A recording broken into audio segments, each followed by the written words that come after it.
Gente salvaje, gente salvaje.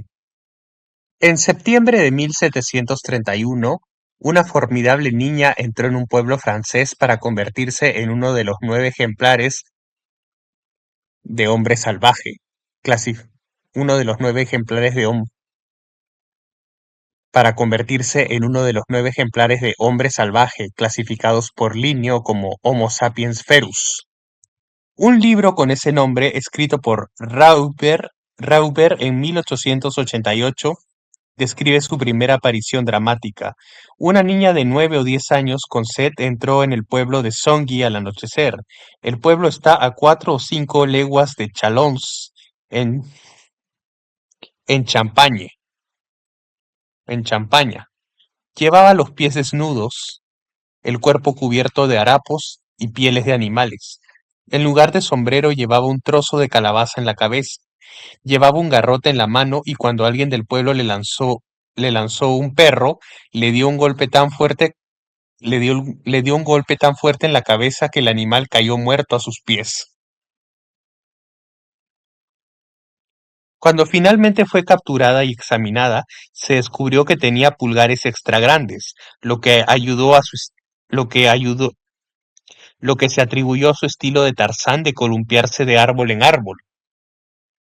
Varios baños calientes revelaron que su piel era blanca. Algunos incluso la identificaron como esquimal. Se quedó sin habla, pero corría y nadaba pero corría y naye- pero corría, se quedó sin habla, pero corría y nadaba maravillosamente y atrapaba y comía pequeños animales.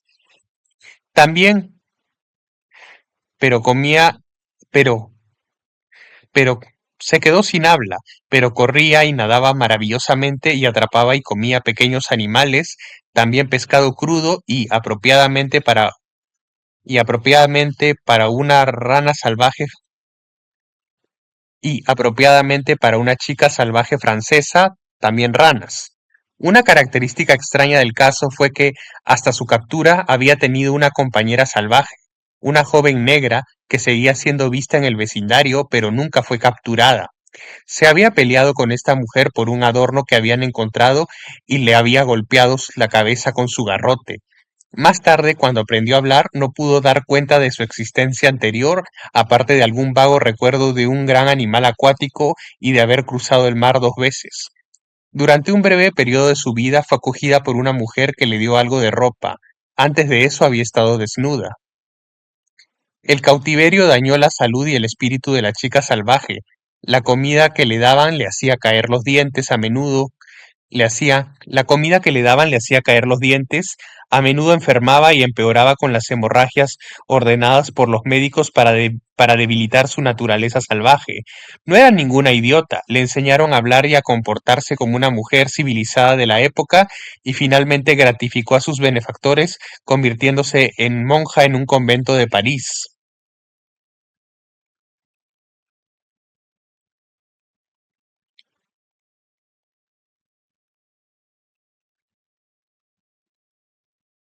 El misterio de cómo 2 jóvenes salvajes, una negra y la otra aparentemente esquimal, pudieron aparecer repentinamente en la Francia del siglo XVIII,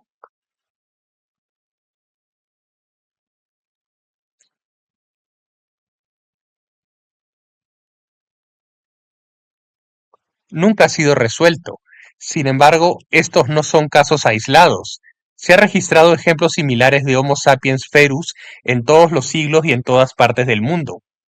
Otro niño salvaje francés más famoso fue capturado en los bosques de Kaunes en Aveyron el 7 de agosto de 1800. Como en todos los casos similares, su apariencia, comportamiento y dieta eran completamente animales, pero bajo el cuidado del doctor Ithard, cuyo libro, cuyo libro El niño salvaje de Aveyron se publicó en 1832. El niño, Víctor, finalmente aprendió a hablar un poco y vivió hasta la edad de unos 40 años.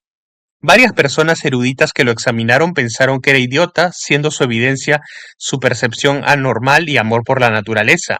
El doctor Itard inventó una forma temprana de lenguaje de señas para comunicarse con el niño, y estos eventos inspiraron la película de François Truffaut, El niño salvaje. A ver qué dice la imagen. Una horrible criatura,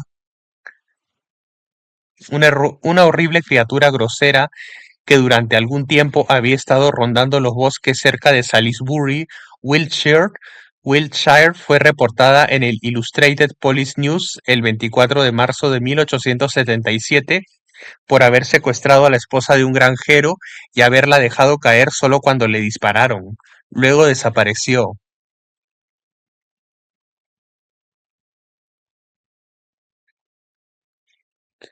En el folclore de Suffolk, de Lady Camilla Gurdon, se alude a un hombre salvaje del mar, Ralph de Coggeshall, abad del monasterio de allí a principios del siglo XIII.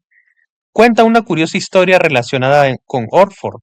Unos pescadores de esa costa del año 1161 después de Cristo atraparon en sus redes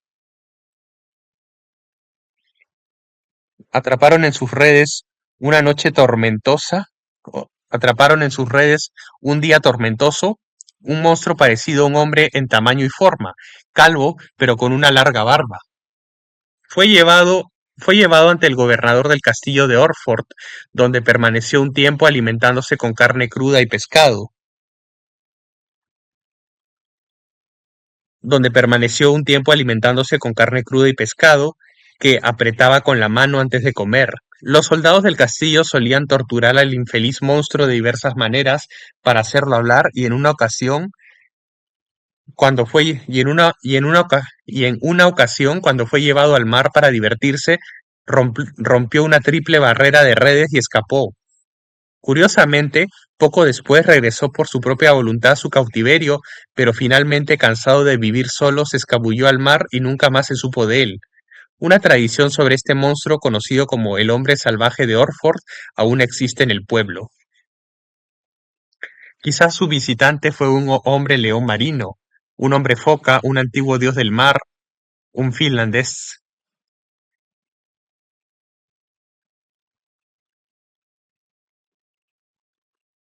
un finlandés teletransportado o un pescador lunático.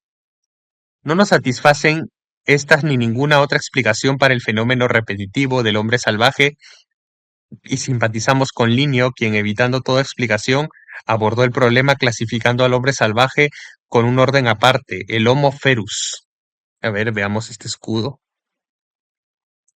El hombre salvaje encadenado, sosteniendo el escudo del conde de Atol, representa a un hombre salvaje real capturado en las propiedades familiares por un antepasado del siglo XVII.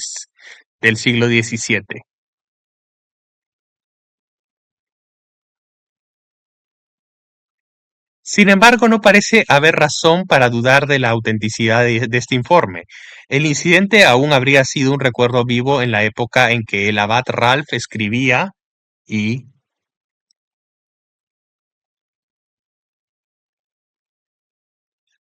y el comportamiento del hombre salvaje era característico del de otros de su especie, al igual que la forma incomprensible en que se trataba a la criatura. Sin embargo, en lo que respecta a las explicaciones, no somos más sabios que la gente de Orford de la época. La existencia de la gente salvaje en los bosques y lugares baldíos era comúnmente reconocida a lo largo de a lo largo de la Edad Media. Llamados Gutwoses figuran en tallas góticas y ornamentos heráldicos. Un soporte en el escudo de armas del conde de Atholl de la familia Murray es un Gutwose encadenado. Un soporte en el escudo de armas del conde de Atholl en la familia del conde Un soporte en el escudo de armas del conde de Atholl de la familia Murray es un Gutwose encadenado. Conmemora la captura de un hombre salvaje entre las rocas de Craigieburns por un Murray del siglo XVII, que fue recompensado con la mano de la heredera de Atholl y la sucesión del título. El hombre salvaje u hombre verde de los bosques se muestra con frecuencia en los letreros de las posadas. En Sprugton, Suffolk, la posada Wildman, construida en el siglo XVII, recibió su nombre de un hombre salvaje que aterrorizaba a los constructores. Del mismo condado proviene el conocido pero inexplicable informe del viejo cronista William de Newburgh de dos niños, un niño y una niña de color verdoso y que solo comían frijoles, que aparecieron repentinamente en un campo cerca de Woolpit, aparentemente habiendo emergido de unas excavaciones subterráneas allí.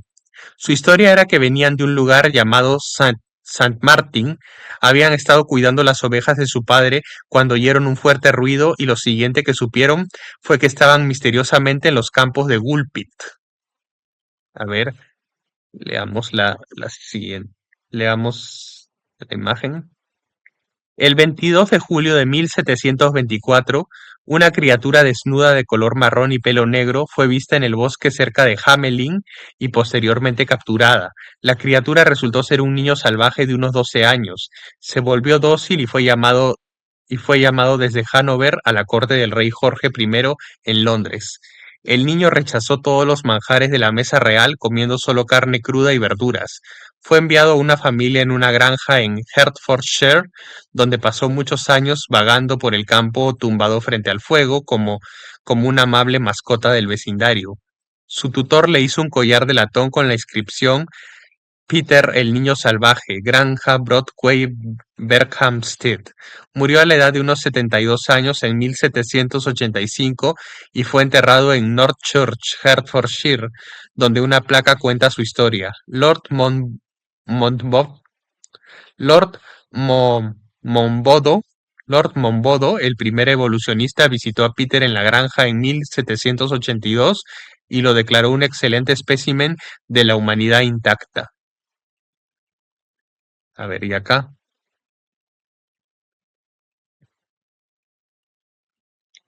Y esta de abajo dice, esta ilustración de una publicación periódica italiana de 1934 se refiere a un hombre semidesnudo, ágil como un mono, encontrado en Finlandia ese año. A pesar de estar levemente herido por los soldados, logró evadir la captura por un tiempo y habló solo con gruñidos.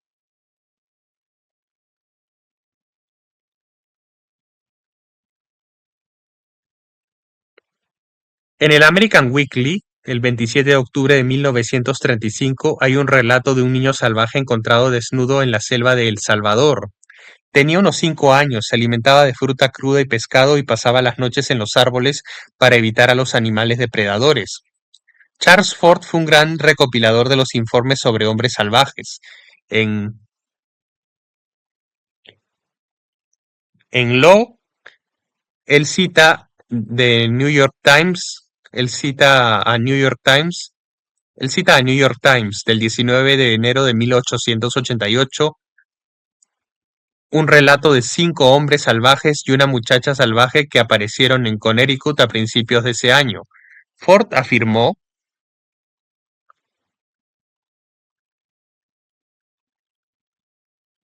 tener registros de no menos de 10 hombres salvajes vistos en Inglaterra durante el invierno de 1904 a 1905. Uno de ellos, de origen desconocido, apareció desnudo en las calles de Cheshire y fue colocado decentemente en un saco por un policía y arrastrado a la comisaría. Otro llevaba un libro con dibujos y escritos en una escritura desconocida y hablaba un idioma desconocido. Su caso se reporta en el East Anglian Daily Times, 12 de enero de 1905.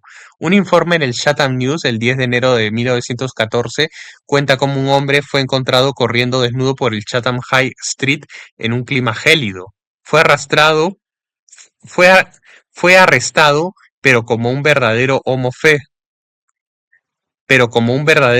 ferus no pudo dar cuenta de sí mismo. Apareció repentinamente, era desconocido por lo tanto.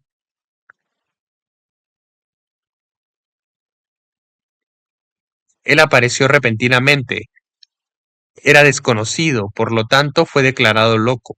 Ford consideraba las apariencias de estos hombres salvajes de la misma manera que consideraba las lluvias de peces y ranas.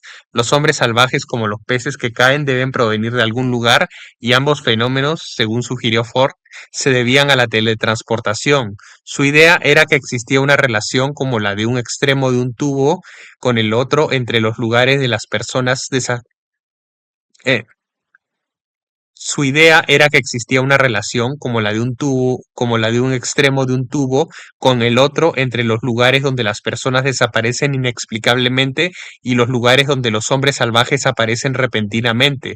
Por lo tanto, en cada caso de aparición extraña, se debe buscar otro caso de desaparición extraña. Desde entonces ha surgido una evidencia moderna que apoya la visión de Ford sobre el origen de los hombres salvajes. En nuestra sección, la teletransportación de personas, se hace referencia a un joven brasileño, José Antonio da Silva, en 1968. Se registra que después de ser depositado cerca de Vitoria, a millas del lugar del que había desaparecido misteriosamente unos 4 días antes, su primer impulso fue retirarse al bosque y vivir de la vida silvestre. Niños criados por animales. Varias mitologías encarnan el tema de los niños humanos criados por animales. Los más conocidos son Rómulo y Remo, los fundadores de Roma, que fueron amamantados de bebés por una loba.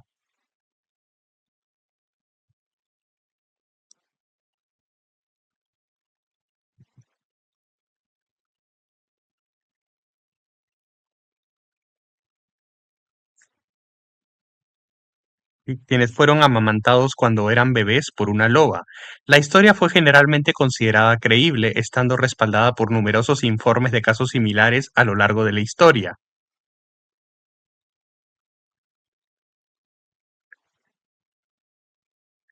Pero para el siglo XIX, durante el cual surgió Pero para el siglo XIX, durante el cual surgió una especie de competencia entre académicos y científicos para ver cuánto del saber popular y la historia antigua podía desacreditarse, tales informes se consideraban fábulas divertidas para los niños, pero demasiado absurdas pero demasiado absurdas para la atención de la gente seria. El niño lobo idealizado de Rudyard Kipling, Mowgli, del Libro de la Selva, hacía que pareciera que el motivo era un cuento de hadas. Sin embargo, al mismo tiempo que se demostraba racionalmente que eran imposibles, se reportaban cada vez más casos de humanos criados por animales, muchos respaldados por buenas pruebas y testigos fiables. Finalmente, en 1920, la historia cuidadosamente documentada de Mina, de los niños lobo de Minapore, ver abajo, con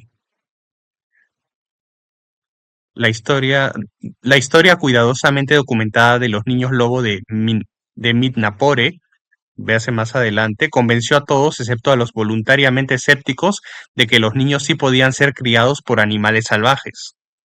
A ver, veamos la imagen.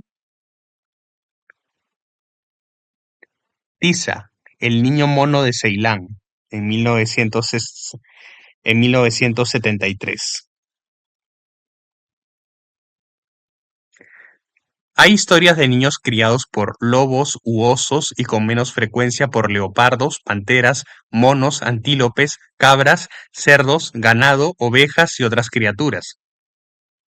En prácticamente todos los casos en que los niños fueron adoptados cuando eran bebés, adquirieron, de forma más o menos permanente, la naturaleza, los hábitos, las habilidades e incluso algunos de los rasgos físicos de sus guardianes animales. Hay pocos ejemplos de niños que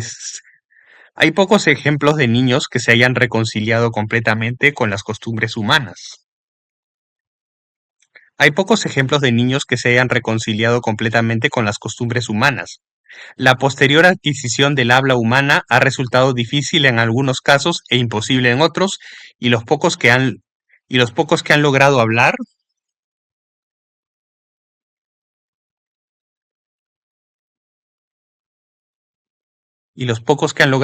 incluso unas pocas palabras, las han usado invariablemente para expresar su preferencia por la antigua vida animal por encima de la humana actual.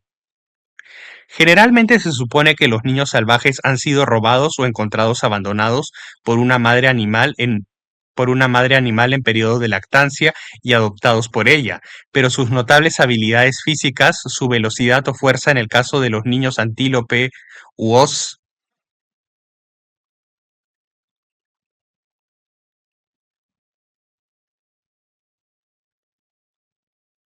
en el caso de los niños antílope u oso,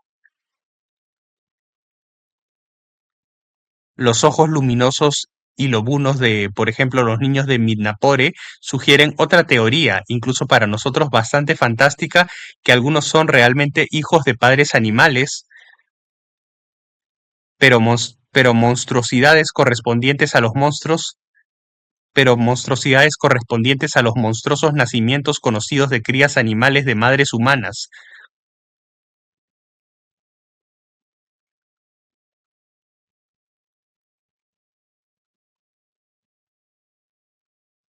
que algunos son realmente hijos de padres animales, pero monstruosidades que corresponden a los nacimientos monstruosos conocidos de crías animales de madres humanas. De nuevo, puede haber un talento salvaje en todos nosotros, una capacidad de crecer más física y mentalmente como otras criaturas que nos rodean. A ver, leamos la imagen. En esta variación del tema de Rómulo y Remo, un niño pequeño es criado por una osa en la Polonia del siglo XVII.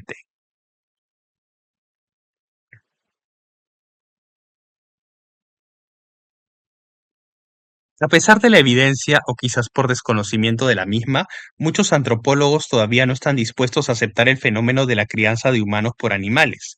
El fenómeno tiene, de hecho, muchos aspectos inexplicables, pero parecen preferir creer que todos los niños animales son idiotas que han sido encontrados vagando cerca de los animales que supuestamente los criaron. Los niños autistas a menudo tienen características en común con aquellos que son sacados de hogares de animales. El filósofo francés Levi Strauss declaró: "La mayoría de los niños salvajes son niños congénitamente anormales que han sido abandonados deliberadamente". En su Systema Naturae de 1758, el gran sistematizador Linneo identificó al hombre salvaje Homo sapiens ferus como una subespecie de la humanidad, que hace gente salvaje. Lo caracterizó como de cuatro patas, mudo y peludo, y citó como ejemplos 9 casos históricos, entre ellos los siguientes. Unos cazadores en un bosque lituano vieron a dos niños pequeños entre un grupo de osos. Atraparon a uno. Tenía unos 9 años, fuerte, sano y guapo, y lo llevaron a Varsovia, donde se convirtió en la mascota de la familia real y la nobleza. No se le pudo enseñar a hablar ni a renunciar a su naturaleza osuna, pero sí aprendió a levantar los ojos y los brazos al cielo cuando alguien pronunciaba el nombre de Jesús.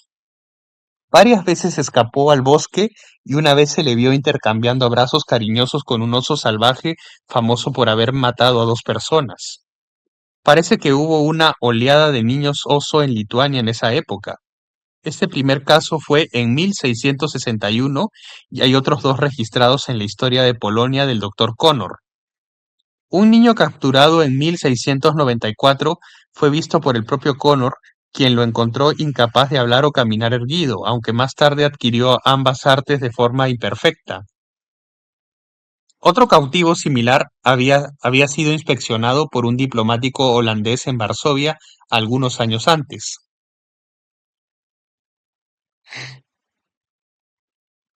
Es extraño que una criatura tan proverbialmente malhumorada como el oso sea tan tolerante con los cachorros humanos. Sin embargo, se le atribuyen más adopciones que a cualquier otro animal aparte del lobo. Se informó de un caso en The American Weekly el 5 de septiembre de 1937, en su artículo titulado Criado por,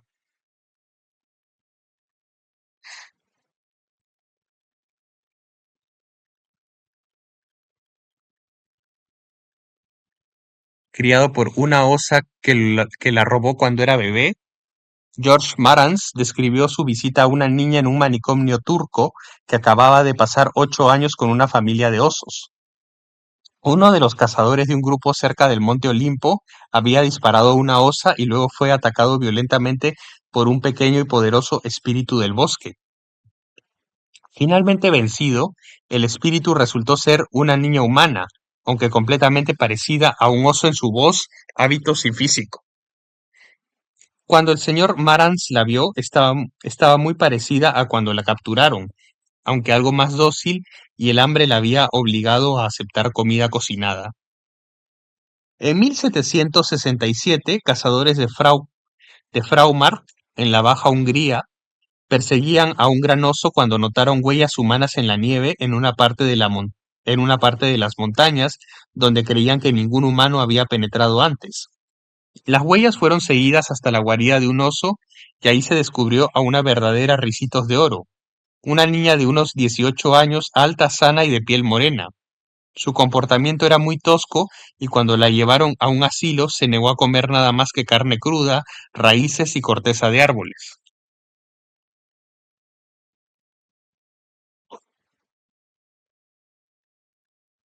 Otro caso de un niño oso ocurrió a principios del siglo XVII en Dinamarca y en 1897 se encontró una niña osa de unos 3 años en la India.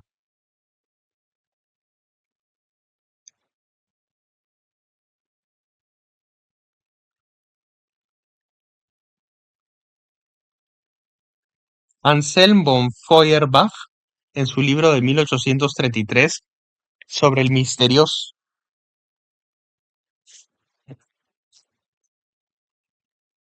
Anselm von Feuerbach, en su libro de 1833 sobre el misterioso expósito Caspar Hauser, da un triste relato ¿de una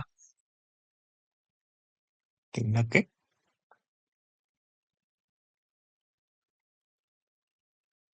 De una chica cerdo, una chica cerdo que vivió de una porqueriza, una chica cerdo que vio un tal Doctor Horn.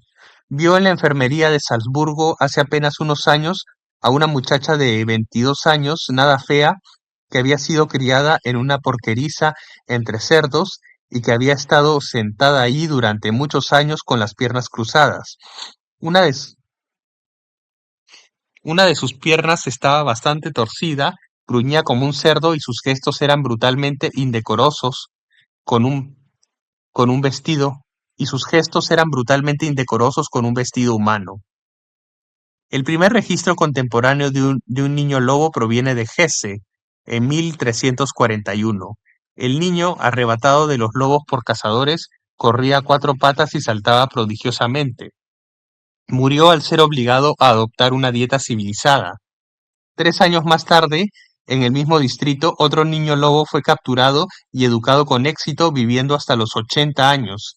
Dijo que había sido adoptado por lobos cuando tenía 3 años. Lo habían alimentado, protegido y enseñado sus costumbres, y lamentaba mucho haberse separado de ellos.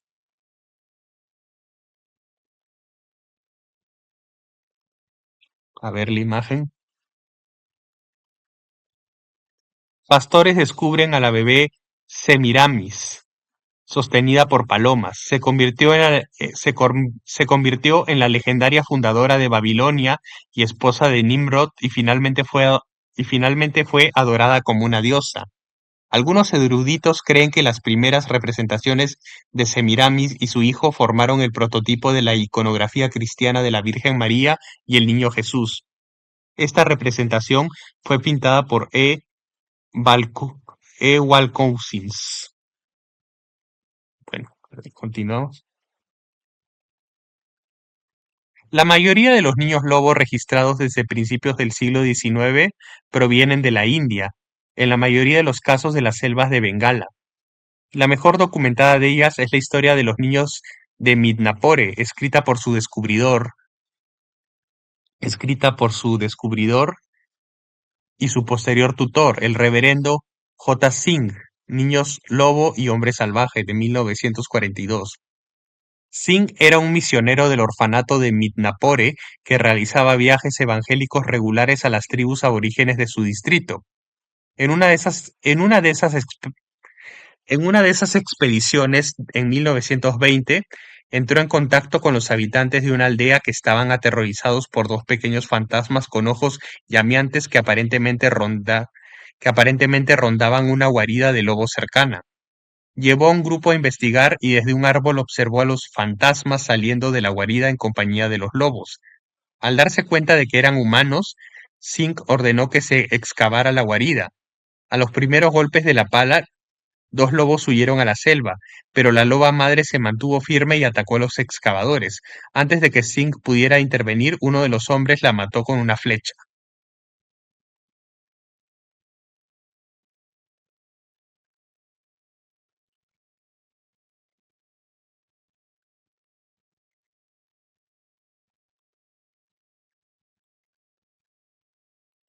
Dentro de la guarida encontraron un grupo de cachorros, dos lobos y dos niñas.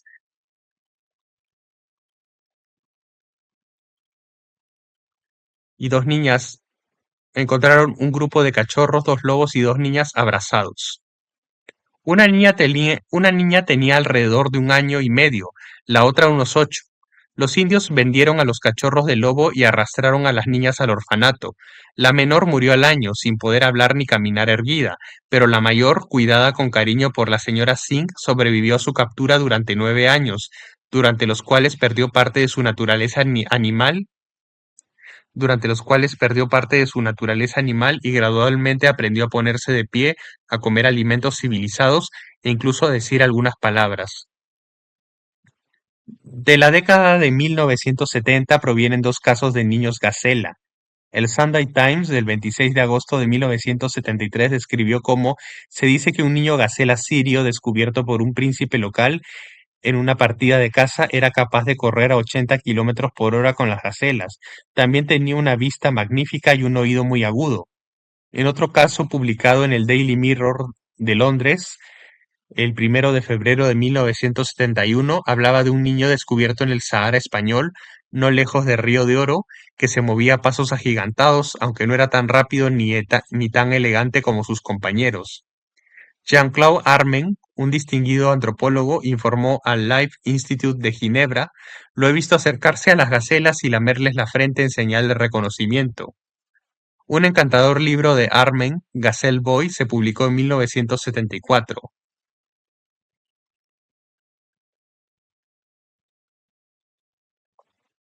En ese momento, a pesar de los intentos de los científicos estadounidenses por capturarlo, el niño seguía prófugo.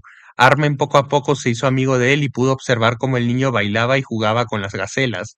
Pensó que era probable que el niño perteneciera a una tribu nómada cuyas crías viajan en cestas colgadas de un camello. Debió haberse caído de la cesta y haber sido amamantado por una gacela que había perdido a su cervatillo. ¿Cómo se, adop- cómo se adaptó tan rápidamente a la movilidad de la vida de las gacelas?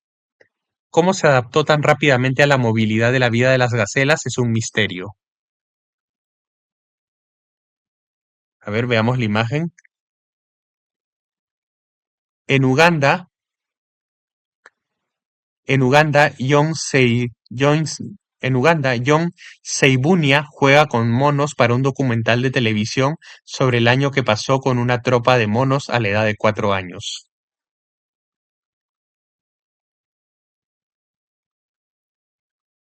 Igualmente asombroso es el caso del niño avestruz Sidi Mohammed, cuya historia contada por él mismo es citada por Armen en Notes Africaines del 26 de abril de 1945. A la edad de 5 o 6 años se alejó de su familia norteafricana y después de 3 días en la naturaleza se encontró con un nido de avestruz con polluelos naciendo. Cuan- Cuando los padres regresaron, se quedó cerca hasta que se acostumbraron a él y durante 10 años vivió con ellos, aprendiendo a vivir de la hierba y a igualar su velocidad al correr. Por la noche, los dos avestruces las dos avestruces lo protegían, extendiendo cada uno un ala sobre él. Un día apareció un grupo de cazadores de avestruces en caballos rápidos. Durante algunas horas, el niño y los pájaros superaron a los cazadores, pero finalmente lo atraparon y fue devuelto a sus padres. Le llevó mucho tiempo readaptarse a las costumbres humanas y siempre añoraba su antigua forma de vida entre las avestruces.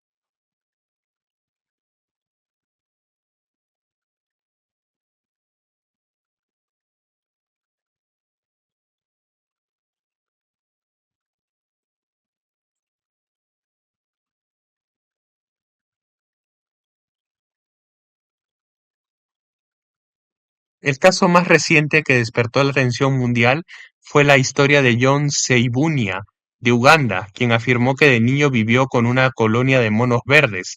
A los 4 años, John huyó a la selva después de presenciar el brutal asesinato de su madre a manos de su padre. No se volvió a saber de él hasta un año después, cuando fue visto acompañando a los monos en sus incursiones nocturnas en los cultivos. Capturado por mujeres locales, estaba extremadamente desnutrido, pero por lo demás ileso. La evidencia más convincente de la veracidad de su historia es que como adulto joven, John posee un nivel de comunicación con los animales que indica una relación cercana y bien establecida con ellos. Su historia fue el tema de un documental de la BBC en 1999. Hoy como adulto joven, John parece algo atrasado para los estándares habituales y nadie ha determinado aún si esto se debe a una discapacidad inherente, a su sabático simio